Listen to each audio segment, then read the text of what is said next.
Hi, Alvin De Leon here, and you are watching episode 38 of the 3-Minute Health Tip. In this episode, I'm going to talk about unexpected conflicts. Now, many years ago, I remember reading a book by Gabor Mate where he talked about an old Sufi tale. And in this story, there's this man on his hands and knees, seemingly looking for something underneath a lamp. His neighbors come across him and say, what are you looking for? And this guy says, I've lost my keys. And so his neighbors get down on their hands and knees and they help him look for the keys around this lamp. And eventually, after a few minutes, one of the neighbors stand up and say, are you sure you lost it here? Because I don't understand how, with all of us looking, we cannot find your keys. And the man said actually that, no, I didn't lose it under the lamp. I lost it inside the house.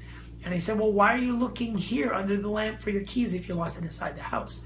Well, he said, well, it's easier to look here. It's brighter. It's dark inside the house. And so I remember reading that story and thinking about how we all really look for reasons and causation of our symptoms in the area where it's easy to look, where there's the lamp, where there's the light for us to see. So whenever we're dealing with a lot of our symptoms, we look for external causes for those symptoms, whether it's our posture, whether it's the way we sleep, whether it's what we're eating, something in our environment, and we fail to really look inside the dark, dingy, scary place inside the house where it's possible that that's where the true causes of our symptoms lie. Never has this become more true with the knowledge of GNM and the 5 biological laws.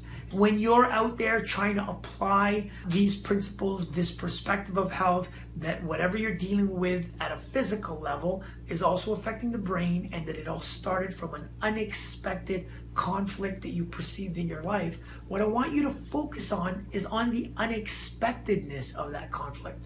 Don't judge it as something that has to be a big thing or something that has to emotionally affect you necessarily.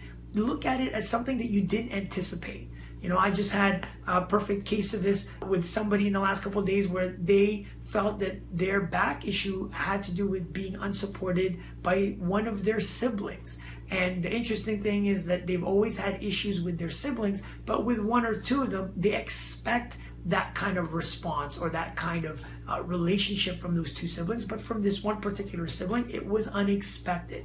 And so we need to really identify the unexpectedness of the situation when it comes to identifying our conflicts. Just like our old Sufi tale, it's easy if the cause of your symptoms is something external. It's easy to identify the fall or something that you ate that you've never eaten before, or that injury that caused your symptoms. It's a lot more difficult, a lot more challenging, but also a lot more rewarding to look within, to go inside and to really evaluate how you're feeling about these unexpected events that take place in your day-to-day lives. So I hope that you use that tip to look for the unexpectedness when trying to identify a conflict, and I hope that this serves you in allowing you to get further relief from your symptoms. I want to thank you for your attention. I'll see you at the next episode.